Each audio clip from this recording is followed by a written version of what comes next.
Welcome to Unleashed at Work and Home, the show dedicated to helping veterinarians, vet techs, dog trainers, shelter and rescue workers, pet sitters, and all the other animal-crazy pet professionals manage their stress and find more joy.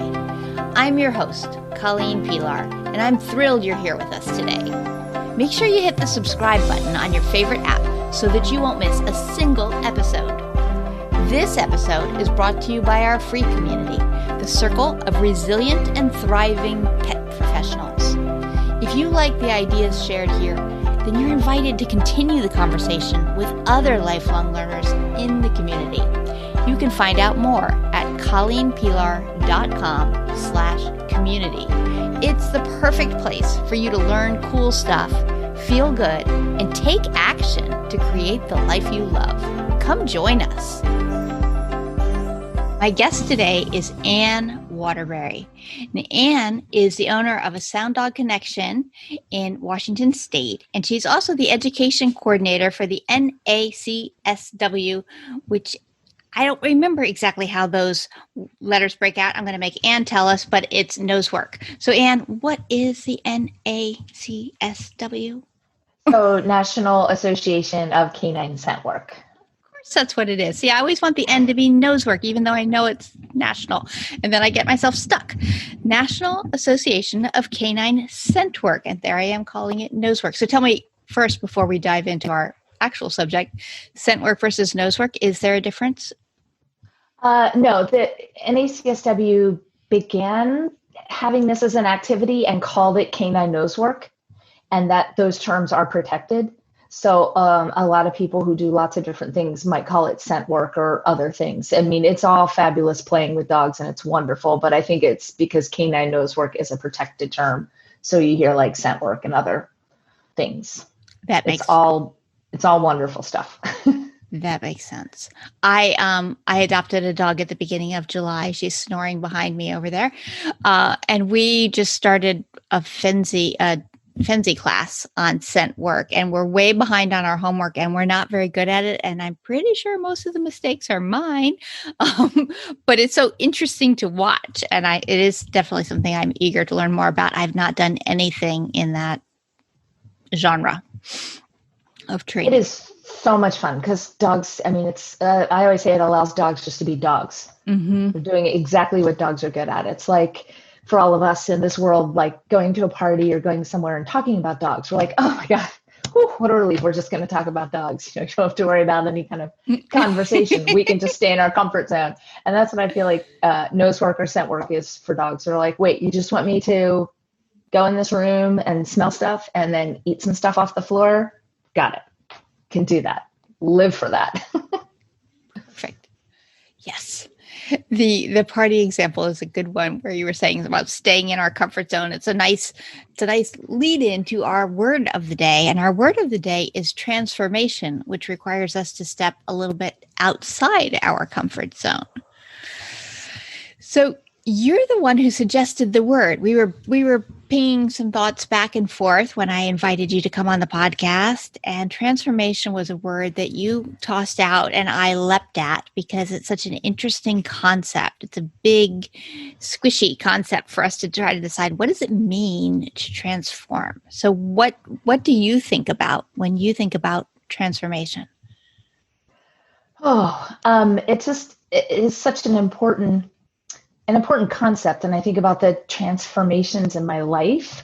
And I can list them, I can make outlines and what they've meant for me. But how hard it was to go into it. It wasn't like, oh, I just want to transform. It was, there's times I went in kind of kicking and screaming and not sure. And then I want a lot of control and I want to plan everything, but you can't necessarily plan your whole transformation process. You kind of decide this is not what I want. I'm not where I want to be. I'm not happy. I'm not thriving. I'm not whatever. I'm just not where I need to be intuitively or any place. And then saying I want something different, but not knowing exactly what that different is. Like I want to be a dog trainer owning a business in the Pacific Northwest. Like I didn't know all that. I just know this is not it. and I want to get somewhere else. I just don't know where that's somewhere else. So transformation to me kind of implies you're going to go on this trip. You're getting on this raft or your downhill skis or whatever the best metaphor is for that. And you don't know where it's really going to take you. You kind of know where you don't want to be, or physically or emotionally or professionally. Yeah. For me, the transformations in my life, that has been the biggest struggle of that. I couldn't see the other shore. I couldn't see, I don't want this and I do want that. It was more like, I don't want this. And so I had to make the small changes to start crafting toward what the next thing would be. But I wanted to know. I wanted the clear destination. I wanted a path, and I wanted it to be straight. And it was like, here, let's do that. It didn't turn out that way. That's how we learn, right? Oh my gosh. Yes. Yeah. And you can't really, thinking about it, I made a couple notes. I mean, you can't really do the transformations until you're ready. And what readiness looks like is so individual. For me, it was just like, I'm not where I want to be. That's my ready. I don't know what it is. It's just, this isn't it. So that was one of my big things. And then to just go deep, like have that inner conversation, which took me years to figure out what that meant. I used to think, God, that's so woo-woo when people say that. And then I kind of learned more about it. I'm like, oh no, that is so insightful. Excuse me for ever making fun, thinking that's ridiculous. To go inside and have that conversation and listen to that voice or intuition or whatever we want to call it. And ask myself, my pivotal question is, will I have regrets if I don't do this or try this? And if the answer is yes, then there we go. I mean, I'm jumping on those skis and going downhill. I've got to do it. I don't want to have those regrets. And then to kind of make that decision, decide if I will have regrets, then just go forward, kick my feet up and go forward and see what happens and take the information as I go. Thinking, well, what if there's failure, mistakes? And it took me a while to change my attitude. Like, there is no, as Susan Friedman would say, there's, no mistakes. There's just information. Mm-hmm. So I think, well, what if there's failure? And then I try to operationalize failure. Like, what is failure? Like, I would try a certain thing or a class or a promotion and it didn't work. It didn't get enough people to sign up. Or is that really failure, or just information that my timing was off, or my idea was off, or my audience was off? Or so really changing my relationship with the idea of mistakes or failure. And I think that's what really those mean. Yeah, it's so hard to do it first. And I think in some ways, the earlier piece where you were talking about, leaning into your inner voice and listening to yourself, that piece almost needs to be done first before you can just look at mistakes and failures as information. It seems to me, I don't actually know now that I'm saying it. I'm arguing in my head. The inner voice is very chatty in this moment, but it seems like the part about failure so often comes from our ideas of what other people want or expect or believe. And so we try things and they fail, but we haven't defined for ourselves all the time. What do I want? What is right for me? Would I have regrets if I don't do this? Some of those pieces that are the internal dialogue and the respecting yourself enough to count your opinion and really look for your opinion, because so often we are very busy going with everyone else's opinion and not really listening to our own. Right. Yeah. Separating those in our head a little bit. Like, wait, is this me saying this, or is this other people saying? And that took, honestly, for me, that took a lot of time with a therapist too, because I very much grew up in an idea that worry about what other people think of you, make a good impression, make sure everybody likes you. Just other people will judge you. Just, you want to make sure everything you do will be judged, and then you will be rated on how you're judged. And so it very much, I my inner critic was all that message constantly of what will people think? What will they say? And, spending a lot of time not getting rid of those messages, because I don't think you can ever really get rid of them. I mean, we live in a society with other people, but just putting those messages where they're supposed to be, not valuing them. That's what would I say? What do I deserve happiness? Will I have regrets? And just making sure I understand the difference of those, which was not easy. No, it is not.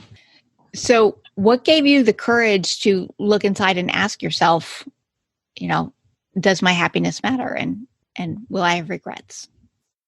I wish I could say I just came to it. I think I had 2 experiences with cancer, and the second one was much more serious. And I did have surgery, and I, of course, convinced myself in my lovely self-talk that I was going to die. So I literally tried to get a whole bunch of stuff done, because I'm like, I got to check this off my list, because it seems ridiculous now, but that was the message, like every night in my head. So I think after getting past that and healing from surgery and going, just getting past it, I decided to figure out, even asking the doctors, what I can do. And they're like, nothing. It was just probably a very freak occurrence. You don't fit the profile for this and that. It was, you're young, it was very aggressive.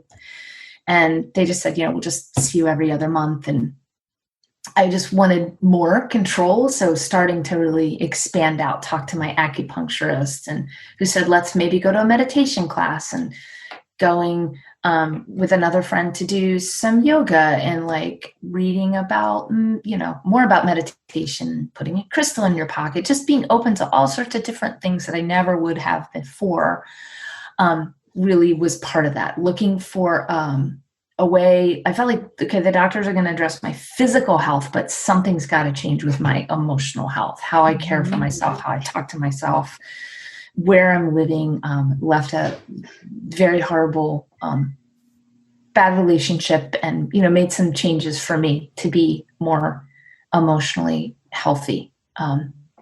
So took my dog and loaded up the car, and, began my first big transformation at that point, because I think that without the experience of cancer, I don't know that I would have been able to make some of those changes in that time frame. That really just taught me so much. Yeah, I didn't know any of that. That is a lot to have dealt with, especially to have had two experiences with cancer and to have really had those moments. But the gift from it is a whole different life you're leading now than the one you were leading then, and a different way of being in relationship with yourself. And that's pretty powerful.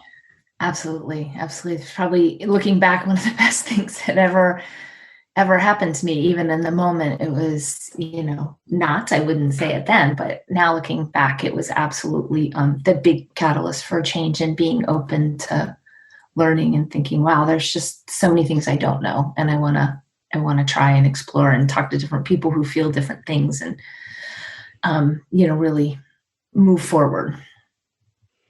So tell me, what's one difference that you can feel now on this side of the transformation that wasn't true before? Oh gosh, so many. Probably just doing things like this, sharing and connecting was always hard for me. Still is hard for me, but I used to just not do it, really share any level of depth of myself or anything very personal whatsoever. I remember the kind of wake up call for that one was after a year after cancer, after the surgery. They're like, a year is a good mark, but we want, I forget, it was like 5 years and 7 years and 10 years. I thought after a year, I'm like, oh, this is so great. Maybe I should celebrate. And then I thought, well, how do I have a party? Because I never told anybody that I had this. I just, wow. I had some surgery, or I just blew it off. I don't know, maybe I felt like I didn't matter enough to make a big fuss or whatever. But then I thought I can't really call anyone to celebrate because then I'd have to explain what we're celebrating. And then I have to be like, why didn't I tell anybody? I just realized there's a level of myself I'm super guarded and I don't share, and I don't think that's healthy. I mean, oversharing is not healthy, but finding that lovely balance and connecting, because I was missing a tremendous amount of connection by not sharing. And then when things got really rough and I needed people, it's hard to say, hey, I need you, because they're like, well, I didn't even know you were sick or having a bad situation or anything, because you just, you miss a lot of connection and a lot of opportunities when you hold it all in, and when you feel like you don't matter, you should hold it in. Yeah. And I think that ties back to what you said before about always wanting to have, have people like you and make sure that everything was done just right. It's sort of like we need to have this persona we present to the world, and it's not needy. It's not real. It's not true. It's the one people will like. And so we can get ourselves into a spot where we're a little bit stuck sometimes. Not everybody. I mean, definitely you're right about there are people who handle it by oversharing, which is equally unhealthy in a different direction. But there is a magic sweet spot of finding the right people in your world to share your honest and full self with. And that's not everybody, but there are some people to share your honest and full self with. And it requires bravery to do that. And it's not all that easy at times. And so it's amazing to me that you made it through these really tough experiences truly alone. Like you really, at the 1-year anniversary when you went, well, let's celebrate, that you hadn't shared that at all. That's so painful, but also a testament to your strength. Like you really were able to power through until you weren't. And then that's the spot at which you learned more and began to transform. And now you're finding a different way of being very strong. Right. It set the path for the rest of the transformations, because I was like, oh, I can do that. And so I I was franchising off another person training dogs, and found a 4,000 square foot warehouse and thought, I'm going to get that. I'm going to sign a lease on a 4,000 square foot warehouse and create a dog training center. And that person didn't have interest in keeping that relationship. And so I thought, well, I'm going to do this. I mean, again, why look at what else I've done, and it's all worked out. So this is my logic. Look what I've survived so far. And it all, came out, it worked out. I was reinforced for some of those behaviors of trying things, what that looked like. And so I did that. I opened that up and signed a lease on that and went out on my own. I know the big motivator there, or factor that really helped the transformation, is that someone did say, you will never make it, Anne. You have no idea what it takes, and you will not make it. And I thought, oh my God, yes. Now that actually I will. Now I have to. There's no choice. I didn't realize how phenomenally motivating that was. And I didn't, just kind of turned and walked away and thought, okay, that's now I have to. And I did. That was a phenomenal experience of having an internship program and bringing people on board and mentoring them. And the center was a success. And 6 years later, I sold it to go on my next transformation. But the center was, amazing. And I found a ton of my passion just connecting with my clients and creating this happy, safe space for dogs and their people, and having different events and, having little get-togethers and the internship program, bringing people on and mentoring, and then having them become trainers at my center I kind of found what really spoke to me. Yeah. I was like, oh, I didn't see that coming. No. And you built it from a fairly negative experience to begin with. You'll never make that work, this kind of negative framing. And I'm going to prove you wrong. But over the course of those 6 years, it seems like you had to keep leaning into your own self and your own heart about what do I want this to be as it grew and changed and created the internship program and offered the different kinds of events and things for people. So that without that piece of inner knowing, you probably wouldn't have succeeded, because you wouldn't have had the same trust in your ideas and your ability to move forward. Does that make sense, or do you think differently? No, that makes total sense. That makes total sense. I had to change that relationship with myself and have that more of that trust. Like, okay, because once I decided to, move forward or sign a lease or whatever it looks like, that's when I really had to not go back and forth. You can't be like, okay, I did this. No, I don't want to do this. I unsigned it. No, I signed it. To jump in and then really to say, you've just committed to, trust the process. I know little doubts will come up, but just once I decide, it might take me a little while to get there, a lot of self-talk. But then once I decide, just, hanging on and going for the ride to really see where this takes me. Yeah. I think trust the process is such an important step and also really difficult. In the Unleashed Resilience community, we have a success path with 4 basic steps. And the first is make the decision, which you just referenced.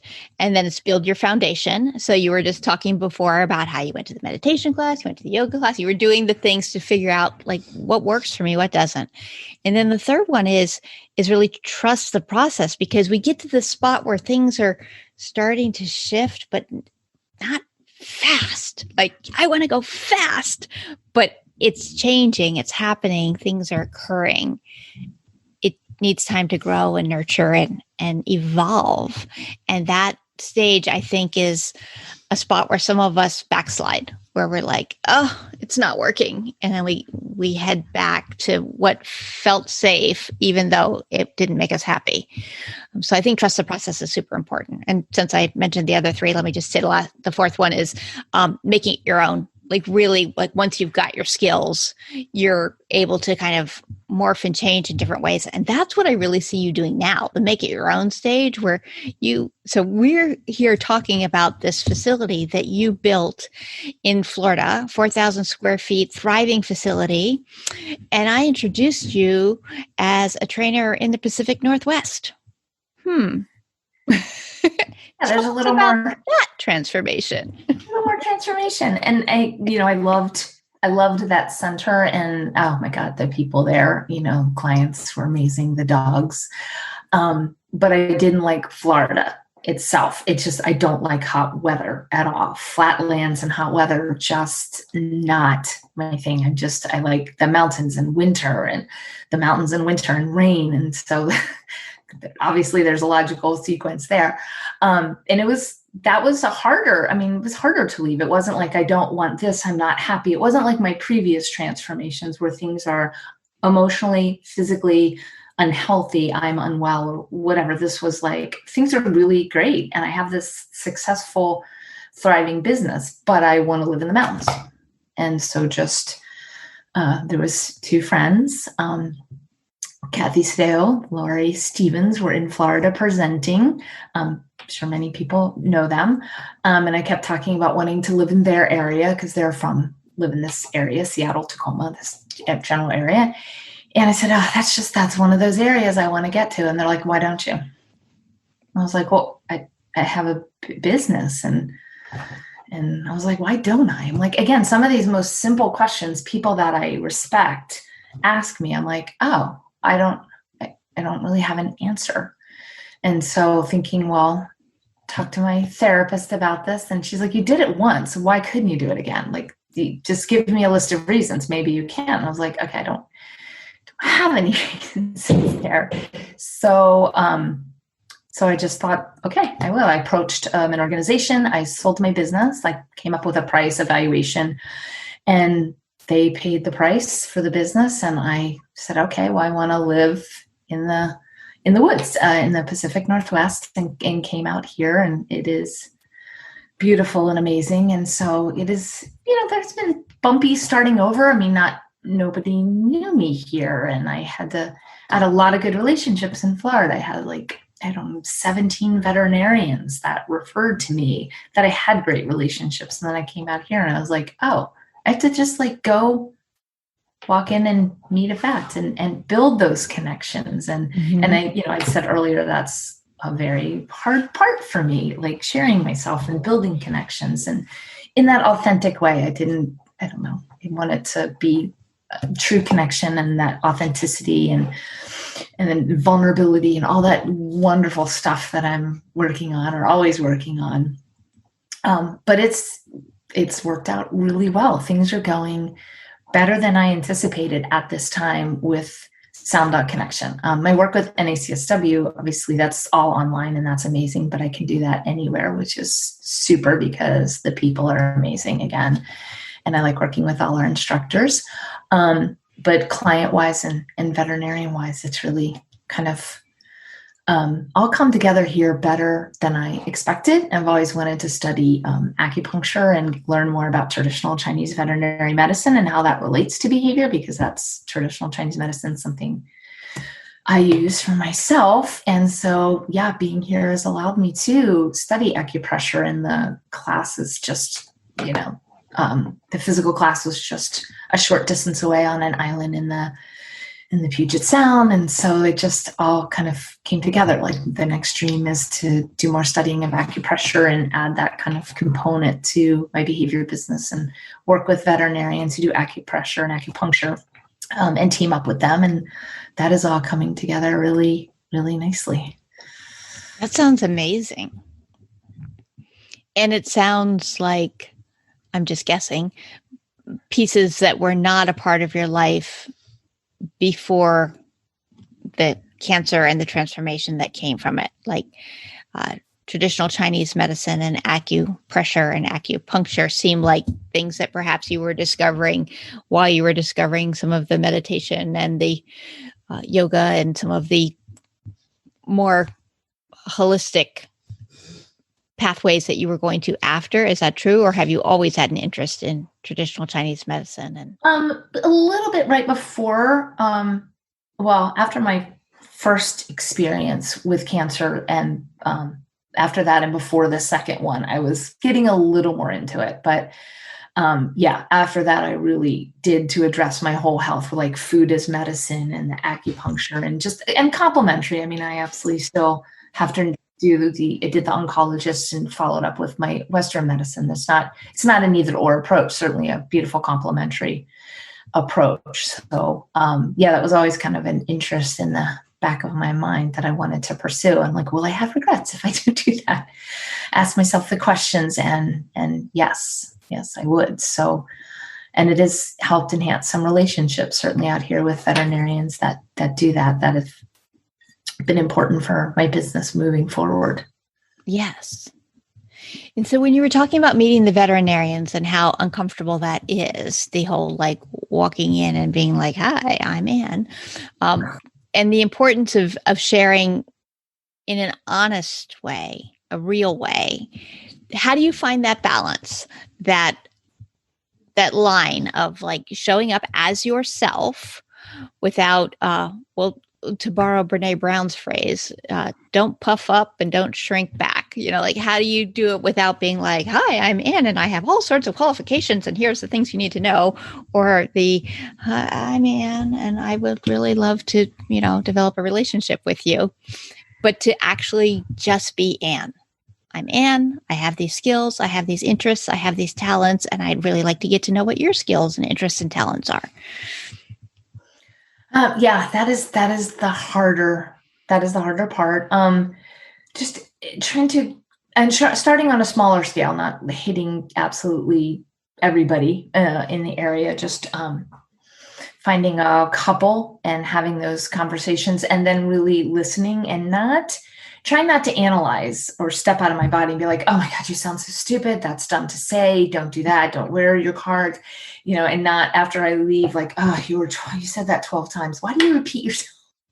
Just to go and be as open and honest, and then even be like, oh my God, I'm sorry. I'm a little nervous, and tell them like, hey, I'm a little nervous about meeting you. I know that these relationships are so important. And there was there's a veterinarian in Florida that's very well known with acupressure, with acupuncture and traditional Chinese veterinary medicine. And he certainly helped lead the way and has a lot of knowledge. So knowing him and him being a friend and my doctor and then a kind of mentor to this was very helpful. So again, those connections by opening myself up to him over the years and taking care of my dogs and led the way. So again, that kind of that point for me that made some connections and how important that is. It's a nice relationship. It can help you professionally. It's good personally, but just to open up and let people in and share, and then also listen to see if they, can do the same. What are their worries about their business, or why do they want to refer to you, or what are they thinking about, or which is hard because you're nervous about talking and then you're like, oh God, I forgot to listen. What did she say? No, it's so funny how we are. I mean, human behavior is fascinating and very funny when we're able to observe it from a distance, and not at all funny in the moment when we go, oh, I forgot to listen because I was stressed. So for someone listening who would like to make some changes, but is afraid, and who is dealing with some of the same challenges that you described of, the people pleasing and the wanting to protect their insides and being afraid to reach out or share, what kinds of tips would you give them? Just that, I don't know, the positive effects of literally emotionally and physically for me of opening up and trying new things and trying to live that life without regrets. I know has made me emotionally and physically more healthy. I am certain I would never get cancer again because of the changes that I've made. So I would just encourage them to be able to go inside and have those conversations, get some help talking to professionals who know how to really help guide our self-talk into that right direction, so that you can figure out, and you may not know what you want. And then I would say, just don't worry about that. I don't exactly know what I want to do or what this business would look like or what this new model would look like, but just know that you want to make some changes and jump in and, kind of jump in wholeheartedly. Think of that image of, jumping off that cliff and just do it. Just jump off that cliff, because you're going to land. You're going to land in some deep water. It's all good. It's going to hold you and you're going to move. You'll be supported. And, you never know what you find. Sometimes thinking I want this, it looks like this, doesn't always help me, because then it's got to be that. I just want to be like, oh, look at that. What is that? I could maybe a bet that looks good. Oh, I haven't tried that. You might miss some things along the way. So take that leap and take that information as you go. I think that's wonderful advice, and very much in line with your thoughts about checking in with yourself and asking if you'll have any regrets. The main regret. There's a book called The 5 Regrets of the Dying, and the main regret for people is that they wish they had lived life on their own terms. They had done a little bit more of what they wanted and a little bit less of what they believed other people wanted for them, and I think that's really valuable to do in our lifetimes, not at the end of our life, to say, do I want that? Would I regret it if I don't? And often the answer will be, well, no, I won't regret it. Okay. That gives us a reading on how strong a desire is. But a lot of things come up that, yes, we'll regret, but we keep pushing them off. I'll regret if I don't get to that, but I can't do it right now. And so that question is a really wonderful centering question that you use. And not to wait. I mean, so many people, myself, and I've talked to so many other people that waited and didn't really jump into that and waited for a cancer or another huge health crisis of their own, or maybe somebody very close to them. So, and then I feel like that's kind of what it took for me to get moving, but hopefully it won't for others. Don't wait for, don't have to wait for that motivating. Go ahead and jump in now and just think about what, if it doesn't work, what does that really mean? That just doesn't work in that moment, but maybe that this worked. Oh, you met this person and you should team up with her, or, there's just so many other things. And sometimes to be open, to listen to that along the way. I wrote years ago for hospice after my mother passed. I just wrote this poem about this path, and it's just always been my image, like when you're walking along the path, just you have to make sure you kind of look around sometimes, and there might be some trash along the way, which needs to just stay there, things that you get rid of. And then there's might be just opportunities to just make sure you're looking around and up and down for taking in some information, because maybe there's a different way to go. It doesn't have to be like so straightforward, take those winds and bends in that path, because it's full of really good surprises. Yeah. I think and that the not good ones are huge learning experiences. Yes. I feel like everything happens for a reason, because the universe is like, hey, here's something a little bit you needed to learn. And I'm like, okay, thank you. I learned it, so I don't need it again. Thank you. True. True. You definitely have those too. When you were describing the path, it made me think about the whole concept of being versus doing. And who do I want to be? How do I want to feel? What do I want the experience to be like? And not so much about what do I want to accomplish? What do I want to get done? What do I want to do? And that looking around and seeing what's here and making connections and in the moment, always sort of checking in with how is this feeling for me is so valuable. And it seems like it should be natural, but it just isn't for most of us. That's something I'm actively working on now. Like I'm actively working on trying to do less and be more. It's kind of crazy, but that's what I was thinking about with your poem. Yes. Well, this has been a very interesting conversation about transformation here with you, Anne. If people want to learn more about you and your work, how could they do that? sounddogconnection.com is my website. And then I'm on Facebook and Instagram at Sound Dog Connection. So yeah, I would love if anybody connects, email, chat, whatever. I think that's obviously always something that I'm working on, is connecting and sharing my story. And because hopefully it can help or inspire somebody else. But for me, it's just a big deal that I can share my story and talk about some of those things. Just seems to be part of the moving forward. I'm very grateful you decided to share your story here with us today. I mean, it's a very powerful story. Thank you. Thank you. Thank you very much. Thanks for listening to Unleashed at Work and Home. I invite you to come learn more at colleenpilar.com, where you can be steady, be strong, and be long.